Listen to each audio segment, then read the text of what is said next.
तो स्वागत है इस वीडियो में। और पिछले सेशन में जैसा कि हम लोग बात कर रहे थे कि हमारा जो कोर्स है फुल स्टैक वेबसाइट डेवलपमेंट, उसके अंदर फ्रंट एंड और बैक एंड की बात हम लोगों ने कर ली थी। और basics of connectivity, basics of IP address कैसे कनेक्ट होता है, कैसे वेब सॉकेट कॉल होता है, ये सारा कुछ हम लोग पढ़ चुके थे। आज के सेशन में हम लोग देखने जा रहे हैं कि डोमेन क्या होता है। सबसे पहले डोमेन अगर आप वेबसाइट डेवलपमेंट वाले फील्ड में थोड़ा सा भी नॉलेज रखते हैं या फिर अगर आप आज के डेट में इनरोल हो चुके हैं तो आपको जानना पड़ेगा वो है डोमेन क्या होता है। facebook.com, google.com, instagram.com या फिर gobox.com, learnyaha.com, कुछ भी अगर आप देख रहे हैं तो ये डोमेन है। .com, .in, .org, wikipedia.org, ये सारा कुछ डोमेन है। अब डोमेन एग्जैक्टली होता क्या है? अगर सपोज आज के डेट में आपको याद रखना पड़ता है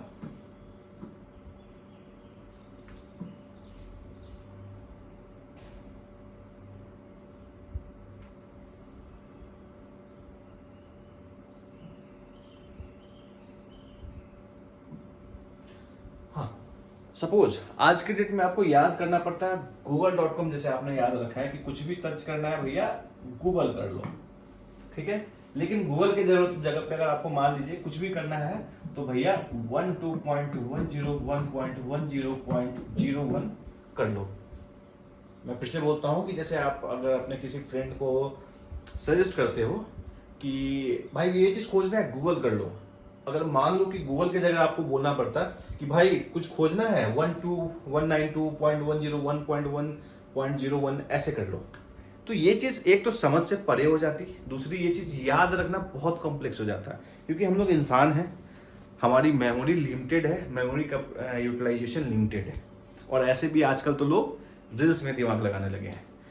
तो वापस कंटेंट पे आते हैं, हम अपने टॉपिक पे आते हैं कि जैसे google.com ये ह्यूमन रीडेबल फॉर्मेट में एक नाम हो गया। लेकिन इसके रिस्पेक्ट में जब आप इंटरनेट को सोचोगे ना तो इंटरनेट ऐसे याद नहीं रखता है। इसके रिस्पेक्ट में आपको हमेशा वो आईपी एड्रेस पे काम करता है। आईपी एड्रेस इंटरनेट प्रोटोकॉल बोलते हैं। तो हर एक वेबसाइट जो ह्यूमन रीडेबल फॉर्मेट होता है उसके बिहाफ में, उसके बिहाइंड में, उसके मास्क के पीछे एक आईपी एड्रेस होता है। जो वो आईपी एड्रेस उसका एग्जैक्ट एड्रेस होता है, उसके डेटा का, उसके वेब पेजेस का एग्जैक्ट लोकेशन होता है कि वो किस लोकेशन पे है। और उसके थ्रू ही वो कॉल और कभी भी प्रोसेस करता है आपके रिक्वेस्ट को। जैसे हम लोग स्टार्ट करते हैं कि एक डोमेन में बनता कैसे है। आप देख रहे होंगे कि मान लो https career.seamless.com या फिर https career.google.com। अगर गूगल के आप करियर प्रोफाइल पे जाओगे तो ऐसा कुछ लोकेशन आपको दिखता है, ठीक है। तो इसमें हम लोग ध्यान देने वाली बात क्या है, https ये क्या होता है, इसको हम लोग प्रोटोकॉल बोलते हैं। आप इसके जगह पे कहीं पे और क्या देख सकते हो, वो बोलते हैं हम लोग FTP, ठीक है, या फिर STP देख सकते हैं, या फिर सिंपल STTP देख सकते हैं, या फिर आप देख सकते हैं HTTPS। HTTP क्या होता है, hyper text type of protocol. HTTP क्या होता है, hyper text type of protocol secured. ये स्पेशली उन वेबसाइट्स को लगाना पड़ता है जो वेबसाइट सोचते हैं कि हम आपके डेटा को सिक्योर रखें, सुरक्षित रखें। खास करके अगर आप कोई ई कॉमर्स पोर्टल चला रहे हैं या फिर ऐसा कोई वेबसाइट बना रहे हैं जिसपे कोई पैसे का लेन देन होता है, ट्रांजेक्शन होता है मनी का, तो वहां पे आपको सिक्योर बनाना मस्ट है। इस चीज को लगाने के लिए हम लोग आगे के आने वाले क्लासेस में पढ़ेंगे SSL। तो ये चीज आने वाले क्लासेस में समझेंगे हम लोग। सबसे पहले इसको बोलते हैं हम लोग प्रोटोकॉल, HTTPS। अगर आपको सिर्फ कोई एक जिप फाइल या फिर एक MP3 सॉन्ग को कॉल करना है तो वहाँ पे आप FTP का यूज कर सकते हैं। जब आप आगे पढ़ेंगे तो आपको समझ में आएगा कि FTP और इसमें अंतर क्या होता है। बेसिकली HTTPS एक सिक्योर प्रोटोकॉल है कि जिसके थ्रू हम उस डेटा को कॉल कर रहे हैं। career.seamless या फिर career.google.com, ये जो करियर है इसको हम लोग बोलते हैं सब डोमेन। तो सब मतलब क्या, एक डोमेन का एक छोटा सा पार्ट। तो एग्जैक्टली इस चीज को हम लोग बोलेंगे डोमेन। ये google.com, facebook.com, seamless.com, job.com, उसके बाद आपको कुछ भी, आप जो भी फ्लिपकार्ट.com, तो ये हो गया डोमेन। यही एग्जैक्टली ह्यूमन रीडेबल फॉर्मेट में याद रखने वाला नाम होता है। ठीक है, ये .com है। .com बेसिकली इसको हम लोग डोमेन एक्सटेंशंस बोलते हैं। .com की जगह पे आप .in, .org, .live, .site बहुत सारे डोमेन्स अवेलेबल है मार्केट में। ये भी हम लोग इसका एक सेपरेट हम लोग एक क्लास रखेंगे जिसमें आपको हम एक्सटेंशन समझाएंगे कि टॉप लेवल एक्सटेंशंस क्या होता है, TDL बोलते हैं उसको हम लोग। उसके बाद हम लोग कंट्री लेवल एक्सटेंशंस क्या होता है, ये सारा कुछ। मैं एक बहुत फन फैक्ट बताता हूँ, आप कुछ लोग इससे कनेक्ट कर पाएंगे। जैसे कि आप सोच रहे होंगे कि सर meta.ai, तो .ai बहुत बड़ी डोमेन होगी। एग्जैक्टली अगर उसकी हिस्ट्री को देखें तो .ai जो है वो एक कंट्री लेवल डोमेन है, एक देश का डोमेन है। जैसे .in जो है वो इंडिया का डोमेन है, .pk जो है वो पाकिस्तान का डोमेन है। जैसे बहुत अगर बचपन में आप लोगों ने यूज किया होगा, आई थिंक अगर पुराने लोग होंगे तो .pk songs.pk आपने एक साइट यूज किया होगा, एग्जैक्टली वो पाकिस्तान की साइट थी। तो .ai जो है वो एक कंट्री लेवल डोमेन है, लेकिन उसको लोग समझ रहे हैं कि स्पेशली AI जो आर्टिफिशियल इंटेलिजेंस वाला है उस चीज़ के लिए बनाया गया, तो ऐसा नहीं है, वो एक कंट्री लेवल डोमेन है। वापस से हम लोग अपने टॉपिक पे आते हैं। तो ये .com जो ये डोमेन एक्सटेंशन बोलते हैं। उसके बाद आप कभी भी देखते होगे एक स्लैश लगा होता है, स्लैश के बाद जो भी होता है उसको हम लोग पेज का पाथ या फिर फोल्डर पाथ बोलते हैं। ठीक है, अब हम लोग वापस इसको देखते हैं कैसे हुआ। एक IP एड्रेस है हमारा 192.1.101.10.01। ये हमारा IP एड्रेस है एक ऐसी लोकेशन का, एक वेब सर्वर का, जहाँ पे गूगल का जॉब वाला पूरा फाइल्स रखा हुआ है। मतलब जॉब पे जो भी जॉब ओपनिंग्स वगैरह आ रही है वो सारा कुछ फाइल वहाँ रखा हुआ है। ठीक है, तो उसको हम लोग एक्सेस कैसे कर सकते हैं? सबसे पहले हम लोग को एक प्रोटोकॉल लगाना होगा, एक सिक्योर प्रोटोकॉल लगाना होगा जिससे हम उस वेबसाइट को, उस डोमेन को कॉल कर सके। तो हम लोगों ने लिखा HTTPS। फिर हम लोग उसमें लगाते हैं कि हम लोग डायरेक्ट गूगल पे तो नहीं जाना है। डायरेक्ट google.com अगर ओपन करते हो आप तो वहाँ पे तो आपको एक सर्च बॉक्स दिखेगा, सर्च करने का ऑप्शन, सर्च इंजन दिखता है। तो हम लोग को स्पेशली गूगल के अंदर के जॉब पोर्टल पे जाना है। तो हम लोग करियर्स लिखें, फिर यहाँ पे हम लोग सेमस या फिर गूगल लिखें या फिर गोवर्स। मोस्टली आपकी सारी कंपनीज की जो URL होती है करियर वाले पेज की ऐसी होती है, careers डॉट उस कंपनी का domain name and then extension. तो यहाँ पे गूगल लिखें, फिर हम लोगों ने एक्सटेंशन लिखा और उसके बाद हम लोगों ने स्पेशली लिखा कि हम लोग जॉब इंडियन ऐसे करके। तो अब ये रिक्वेस्ट होता है क्या होगा, ये HTTP एक सिक्योर रिक्वेस्ट जाएगा गूगल के सब डोमेन के पास, करियर वाले के पास, और करियर वाले के किसके पास, गूगल के पास .com एक्सटेंशन के थ्रू, और उसके अंदर जाएगा मान लीजिए कि यहाँ पे सॉफ्टवेयर इंजीनियर या फिर फुल स्टैक डेवलपर। इस लोकेशन को सर्च मारेगा तो इसके बिहाइंड में क्या होता है, अब वो कॉल, आपने तो कॉल कर दिया अपने गूगल क्रोम में, तो उसके बाद ये कॉल होगा ऐसा कुछ 192.101.2083।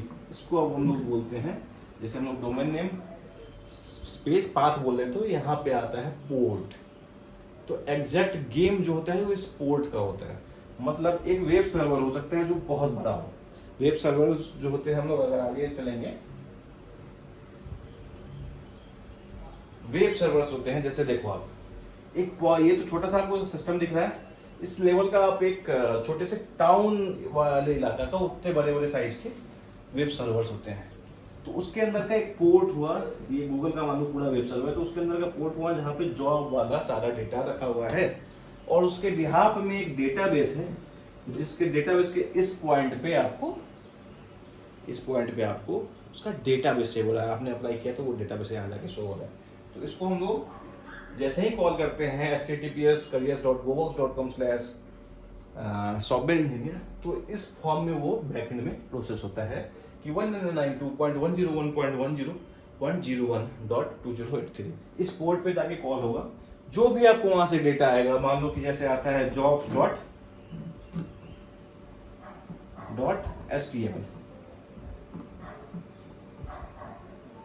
ठीक है, jobs.html वहां जाता है, ये सर्च करता है तो उसको यहाँ उस जगह पे ये चीज लिखा हुआ मिलता है, वो फाइल कोड मिलता है, वो वापस लाएगा और आपके गूगल क्रोम ब्राउजर पे वो चीज jobs.html शो कर देगा। जब हम लोग वापस कोड करना स्टार्ट करेंगे आगे के आने वाले क्लासेस में, ये चीज हम लोग करके दिखाएंगे। जैसे jobs.html क्यों लिखते हैं, jobs.php क्यों लिखते हैं, या फिर index.php क्यों लिखते हैं, ये आने वाले क्लासेस में हम लोग देखेंगे।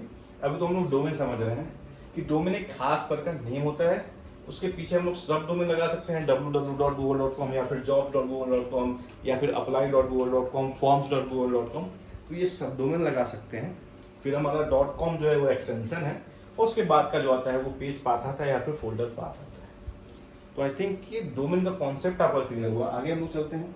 जब डोमेन आप समझ गए तो डोमेन काम कैसे करता है, उसके पीछे पूरा एक मैकेनिज्म होता है, डीएनएस कॉन्फ़िगरेशन बोलते हैं आपको, डोमेन नेम सर्विस। ठीक है, एग्जैक्टली होता क्या है वो मैं समझाता हूँ आपको।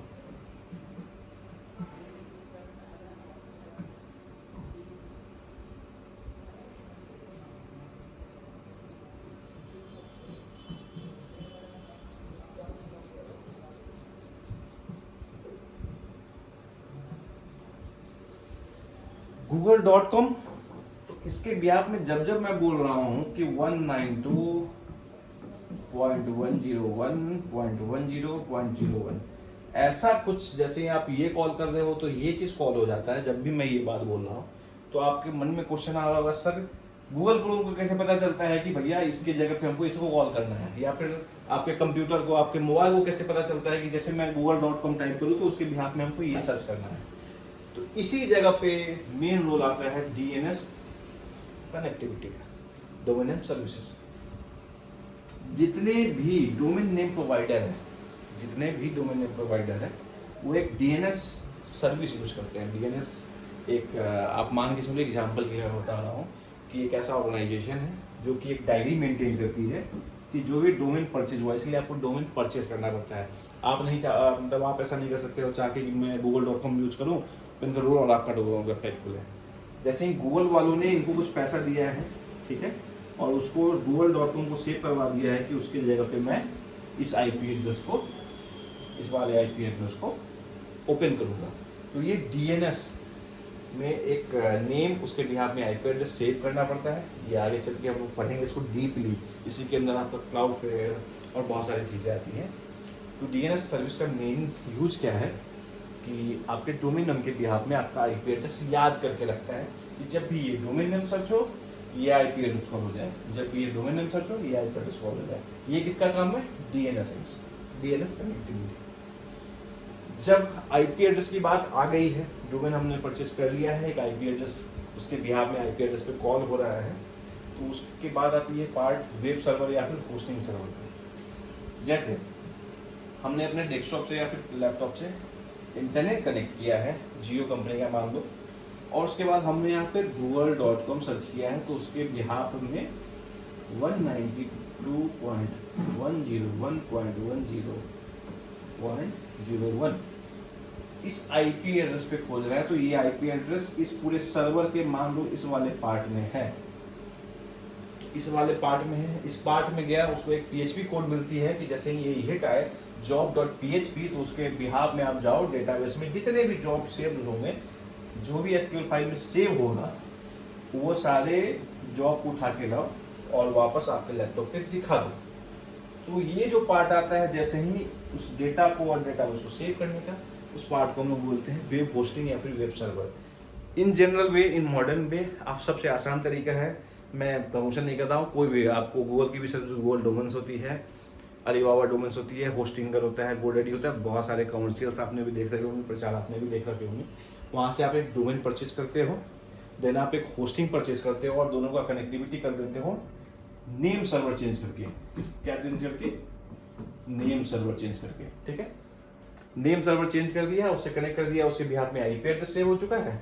अब आप गोडैडी के सर्वर पे जाओ और वहाँ पे अपना कोड, HTML का कोड लिखो, हेलो वर्ल्ड, ये आपका जॉब डिस्क्रिप्शन है, ये ऐसा जॉब रिक्वायरमेंट है, और वो चीज़ आप job.html से सेव कर दो। अब जैसे ही आपका डोमेन वो ओपन होगा, वो चीज़ जाएगा गोडैडी के सर्वर पे, उस आईपी एड्रेस पे, गोडैडी के सर्वर के उस आईपी एड्रेस पे जाएगा, एंड देन वहाँ से जो डेटा मिलता है, आप जो कोड करके रखोगे, वो ला के आपके लैपटॉप या फिर डेस्कटॉप पे शो कर देगा। तो आई थिंक आपका कॉन्सेप्ट क्लियर हो गया है, वेब सर्वर और वेब होस्टिंग क्या होता है, डीएनएस क्या होता है और डोमेन क्या होता है। अगले क्लासेस में हम लोग यूज करेंगे, मतलब पढ़ेंगे कि आपको किस किस चीज़ का यूज पड़ेगा कोड करने के लिए। जैसे मैं बात करूँ आपको VS कोड वगैरह कैसे इंस्टॉल करना है, जिससे आप कोडिंग स्टार्ट कर सकते हैं, और ये सब चीज़ें क्लियर होने के बाद हम लोग एक्चुअल कोड वाले क्लासेस को स्टार्ट करेंगे, HTML से हम लोग स्टार्ट करेंगे। तब तक के लिए धन्यवाद, स्टे ट्यून, नेक्स्ट वीडियो के लिए धन्यवाद।